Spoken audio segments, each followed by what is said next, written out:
Donc merci d'avoir répondu à l'invitation de venir partager ton expérience, ton vécu des 5 jours en forêt qui s'intègrent dans la formation pour devenir guide humaniste de bain de forêt. Est-ce que tu serais OK pour nous dire qui tu es et ce que tu fais? Alors, je m'appelle Amélie. Actuellement, j'ai deux activités professionnelles. Je travaille pour l'éducation nationale, donc j'ai encore un poste, un rôle d'enseignante. Et l'autre partie du temps, je suis auto-entrepreneuse dans le bien-être. J'ai la chance d'accompagner des personnes en individuel et en collectif, de belles âmes voilà, qui sont dans des quêtes existentielles, qui acceptent de prendre la responsabilité de leurs blessures d'âme, qui cherchent à comprendre leur fonctionnement. Et j'ai l'impression d'être aussi dans cette même quête. Qu'est-ce qui t'a amené finalement à vouloir te former à la pratique des bains de forêt? Il y a un an, j'ai eu la chance d'accompagner des élèves lors d'une journée entière dans une forêt. Et suite à cette journée qui a été un moment suspendu pour tout le monde, on m'a beaucoup remercié par rapport aux activités que j'ai pu proposer lors de cette journée. Mais j'ai senti que j'étais pas la seule à être à l'origine de la réussite de cette journée. Au début, la forêt ne servait que de décor. Et au fur et à mesure du temps, ça m'a quand même questionné sur le fait que la forêt pouvait se suffire à elle-même et peut-être qu'on pouvait se simplifier la vie, s'alléger et voir ce qu'elle avait aussi à apporter.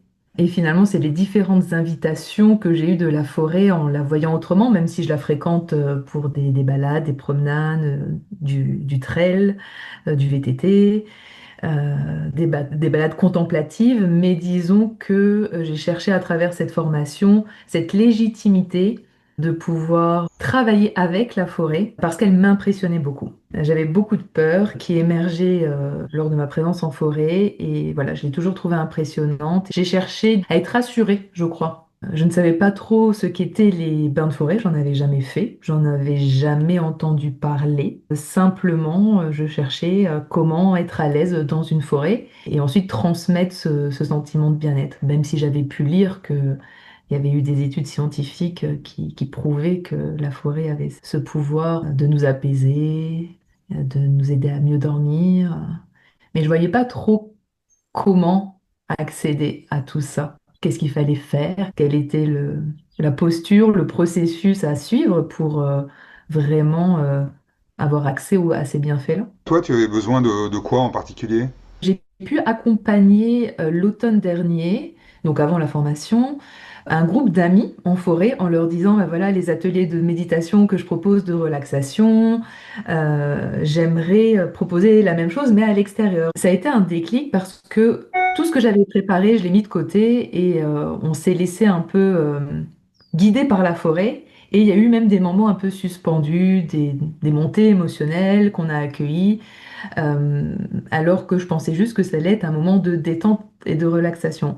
Et quand j'ai vu les effets que pouvaient avoir par ces montées émotionnelles et par aussi les échanges, les discussions plus profondes sur les différents ressentis, les différentes blessures, je me suis dit, waouh, il y a quelque chose que je perçois pas, qu'il faut que je comprenne. Et il fallait que je vive moi-même le processus en étant guidée. Être d'abord dans une posture d'apprenante, expérimentée, pour pouvoir dire, je comprends ce qu'il y a à faire. Je suis venue chercher l'expérience, parce que c'est beau de lire des choses, d'être convaincu, mais je pense que de les vivre pour incarner ensuite aussi cette posture d'être guide, accompagnante et j'aime bien dire collègue du coup des arbres parce qu'il y a une sorte de complicité et d'égal à égal finalement. Même si elle reste toujours impressionnante, merveilleuse et incroyable cette nature et cette beauté, pour autant il y a une sorte de ouais, d'équilibre qui se fait. Pour quelle raison, toi, tu as choisi cette formation? J'ai cherché dans toute la France quelles étaient les personnes qui proposaient des formations. Il y avait une personne plus proche de chez moi, la formation était moins chère et elle était moins longue. Pour autant, dans ce que j'ai pu apercevoir à travers les lignes de ton site internet, c'était, je crois, la dimension spirituelle. Parce que pour moi, on est des êtres spirituels incarnés dans la matière. Et certaines formations semblait proposer qu'un axe très organique, matériel, toujours avec cette sensibilité de la nature, mais disons que je crois que ça a fait écho à cette part de moi qui n'a pas juste besoin de comprendre avec la tête, mais avec d'autres dimensions, avec tous les corps, et pas que le corps mental ou le corps physique. Il a fallu d'une visite sur ton site pour comprendre que j'étais au bon endroit. Comme une évidence. C'était quoi le genre de doute que tu as pu avoir avant? L'investissement quand même. Ouais, l'investissement financier, Mhm.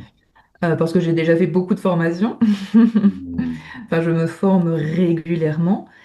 Même si j'ai jamais regretté les investissements que j'ai pu faire, aussi bien pour mes formations professionnelles que mon cheminement personnel, mon bien-être mental, émotionnel, énergétique. Et à un moment donné, entre le cœur et la raison aussi, entre le mental et le ressenti, parce que je me connais un petit peu et je suis quand même une grande sensible et je peux être vite appelée ici et là. Donc me dire, ok, donc j'écoute ma tête, elle me dit quoi, j'écoute mon cœur, il me dit quoi, et ensemble on prend la décision et on y va. Et aussi encore un stage de plus ou une formation de plus. Et plus j'approchais de la date du séjour à Brocéliande, moins le mot formation sortait de ma bouche. Plus je parlais de séjour, plus je parlais d'expérience. Et dès le premier jour, j'ai compris pourquoi. Parce que c'est bien au-delà d'un stage ou d'une formation. Tu nous transmets pas qu'un savoir, tu nous transmets des choses, mais tu nous laisses faire l'expérience et la découverte de ce que tu nous proposes. Qu'est-ce que tu t'es dit à la fin de cette première journée, si tu te souviens? Il y a eu vraiment trois forts moments où un premier moment où oui, c'est sympathique, ah, il n'y a rien d'extraordinaire, c'est sympathique, ah bah oui, c'est à peu près ce à quoi je m'attendais, on est dans la forêt et on fait des choses. Bon, ben ok. Le deuxième gros moment où, ah tiens, je sens que je lâche mon mental et je suis plus en train d'analyser ce que je suis en train de faire. Et c'est agréable de plus être en train soit d'analyser, de mémoriser. Ah, ça c'est génial, il faut que je le retienne. Ou ouais, d'analyser mes propres ressentis. Juste euh, me laisser tranquille moi-même et de vivre, vivre l'expérience. Et la troisième grosse étape, là, c'est le Graal du premier jour où on finit en nocturne avec la rencontre, alors je ne peux pas tout dire, mais la première rencontre avec un arbre qui a été pour moi magique. Et je ne pensais pas, je suis émue, j'ai été émue par cette rencontre de cet arbre avec moi-même. Émue parce que je m'attendais pas à cette intensité-là. Je m'attendais pas à ressentir autant et que ça se fasse dès le premier jour si facilement. Et ouais, je me suis trouvée très heureuse, très chanceuse d'être là. Dès la première journée, c'était intense. Est-ce que auparavant, tu avais déjà eu l'occasion de pouvoir échanger avec un arbre? Je l'avais déjà fait, mais de manière cérébrale. J'allais toucher les arbres, mais c'est sympathique, mais il n'y a pas grand-chose qui se passe. On est bien, oui, on est dans un sentiment de bien-être. Est-ce que c'est l'arbre vraiment? Est-ce que c'est l'environnement en question? Est-ce que c'est d'être un peu loin du bruit environnant? Je ne sais pas trop. Si là je m'éloigne de l'arbre, qu'est-ce qui se passe? Est-ce que ça change? Ça n'a pas l'air de changer grand-chose. Où il y avait eu des rencontres, mais là, il y a eu une vraie rencontre, oui. Hmm. Une vraie compréhension. Qu'est-ce que tu as le plus aimé durant les 5 jours? Le fait d'être dans cette posture de temps suspendu, où il n'y a rien à faire, juste à être là, se laisser guider et voir ce qu'il se passe. Donc, ce que j'ai aimé, il n'y a plus qu'à accueillir, cueillir, ressentir, apprécier, aimer, déguster. Et le Graal, c'est de faire ça, je pense, avec le groupe, de voir, d'être réunis, une famille d'âmes. Qu'est-ce que c'est bon d'être avec des personnes très différentes et pour autant qui ont ce point commun, cette quête commune et avec qui on peut être 100% soi-même. Il y a une sorte de mise à nu. Alors même si le bain de forêt, on y reste habillé, mais mise à nu dans le sens des différentes couches de notre être social, et on retourne à un état beaucoup plus naturel. euh, et les échanges qu'on peut avoir avec les autres membres du groupe, on sent qu'on est sur ces échanges-là et cette connexion euh, spontanée, naturelle, authentique, euh, peu importe qui on est, peu importe d'où on vient, peu importe notre statut, dans le vrai. Et sur ces 5 jours, être dans l'abondance continue, de joie, d'émerveillement, de légèreté. T'es reparti avec quoi de ces 5 jours? Je suis allégée dans le sens, je le ressens physiquement. Ça a été comme un soin, hein, vraiment, un soin de l'âme, où les blessures que j'avais déjà pu conscientiser, travailler, ça continue le processus qui était déjà en cours. Donc ça m'a permis comme de clore certains chapitres que je travaillais déjà et de comprendre qu'il y avait besoin de terminer ces chapitres pour en écrire des nouveaux. Donc ça a été une belle transition aussi et j'ai été surprise d'avoir cette clarté qui me manquait tant. J'ai toujours eu beaucoup d'idées, beaucoup d'envies, beaucoup de projets. Parfois un m'auto-saboter à commencer 10 000 choses et finalement arrêter et pas faire à fond, même s'il y a des projets que j'ai menés au bout et où j'ai pu récolter les fruits. Pour autant, je sentais que j'étais à une période un peu de questionnement, de doute et que j'arrivais pas forcément à écouter la petite voix à l'intérieur de moi. Donc je suis repartie avec une plus grande clarté. J'avais toujours une bonne intuition et j'ai essayé de travailler cette intuition et j'ai compris ma façon d'accéder à une meilleure intuition et à comprendre cette distinction entre le mental et l'intuition. Et ça, je trouve, c'est ce qu'il y a de très précieux quand on revient à la vie normale, bruyante, remplie, dans tout ce bruit, comment de nouveau accéder à cette clarté et à cette intuition. Je suis repartie aussi avec un nouvel élan, de l'entrain, et comme si ça avait fait un ménage, c'est comme si à un moment donné, on me donnait un raccourci. Et comme si j'avais gagné, je ne sais pas si c'est du temps ou comme si on pouvait accéder, avancer sur son chemin avec moins de fatigue, moins d'encombrement, de manière moins pénible, ouais, comme l'image du sac à dos qu'on va alléger, quoi, finalement. C'est un peu ça. Entre-temps, tu as aussi guidé une séance de bain de forêt, déjà. Oui. Est-ce que tu serais OK pour nous en parler? C'était avec 2 personnes, une maman et son ado de 14 ans.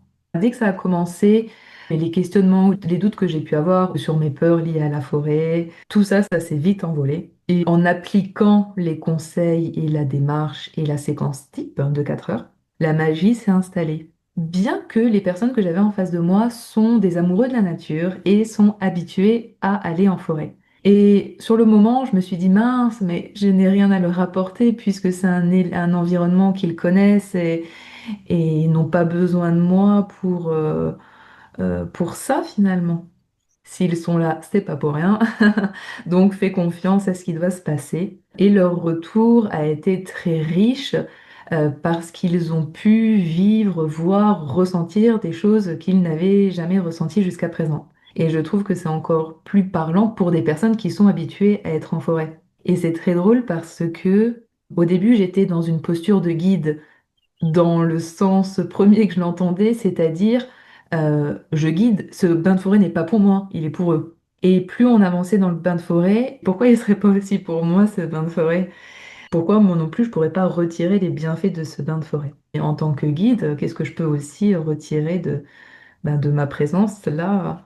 Et du coup, ça a été une belle découverte entre la posture est différente, mais du coup, ce qu'on reçoit est aussi différent. Et donc, encore une autre façon d'être dynamisé, enrichi et cette connexion avec la forêt. Mais c'est une vraie acceptation de se dire que je peux, sur un moment de travail, être aussi dans un moment de bien-être, de plaisir, d'extase et de lâcher prise. et que ça n'enlève pas à la rigueur, au sérieux du bain de forêt. Je me suis fait avoir sur un peu la gestion du temps. Je leur ai demandé, est-ce que c'était utile ce bain de forêt, vous qui avez l'habitude? Oui, parce que eux aussi se sont laissés guider et ont aimé de suivre finalement. Est-ce que tu as observé des différences dans ta posture d'accompagnante suite à ce qui a été vu dans la forêt ensemble? Ah oui. Oui, oui, oui. Naturellement, sans forcer, sans chercher à réinvestir des choses, puisque c'est dans la posture, dans ce qui a été intégré, j'ai l'impression, dans mon être. Et du coup, j'ai l'impression d'être montée en grade. Là aussi, je dois me faire une auto-évaluation de ma posture d'accompagnante. J'avais, je crois, déjà cette grande capacité d'écoute, d'analyse, de compréhension, de comprendre au-delà des mots et d'être dans une sorte de clair ressenti. Pour autant, j'avais l'impression, dans cette posture de thérapeute, de devoir quand même apporter, que ça soit une analyse, que ça soit des solutions. J'avais l'impression qu'il y avait une partie que je devais porter. Je suis plus dans une posture simple et à moins porter, comme s'il fallait, puisque la personne paye et investit pour son bien-être, hein, comme s'il fallait quand même qu'il y ait tout de suite des résultats ou qu'il sente que s'il vient me voir, c'est que je suis compétente et que j'ai cette capacité là ou là. Je sentais qu'il fallait quand même que je sois utile. Et là, je crois que je suis dans une posture beaucoup plus sobre où c'est la personne qui chemine. Mon aide peut passer seulement par ma présence, point. Sans trop m'en rendre compte, j'ai l'impression d'avoir laissé de la place à tout ce qui est et tout ce qui doit être. Moi, j'habite dans l'Aube, donc j'ai de la chance de faire ces bains de forêt dans le parc naturel de la forêt d'Orient. C'est un parc naturel qui est protégé. Et pour l'instant, il n'y a personne qui propose des bains de forêt là où je suis. Hmm. Il y a beaucoup de balades nature, de balades de sophrologie, mais pas de bains de forêt. Ouais, donc il y a une belle porte ouverte alors. Oui, je crois. Ouais, ouais, super. Et si on veut trouver tes activités, est-ce que tu as un site internet ou un compte Alors pour Facebook? l'instant, j'ai une page Facebook et une page Insta pour les bains de forêt et les autres activités que je propose d'accompagnement à la personne. Et du coup, ta page Facebook, elle s'appelle comment? Amélie Cavion, donc Amélie Cavion, accompagnatrice d'âme, séance holistique. Ok, ça marche. Voilà. Bon, bah, comme ça, si il y a des personnes qui regardent cette vidéo et qui ont envie d'aller voir un petit peu ce que tu proposes et quand, bah, ça leur donnera la possibilité d'y accéder. Avec joie. En tout cas, un grand merci Amélie. Merci Glenn, merci, merci, merci.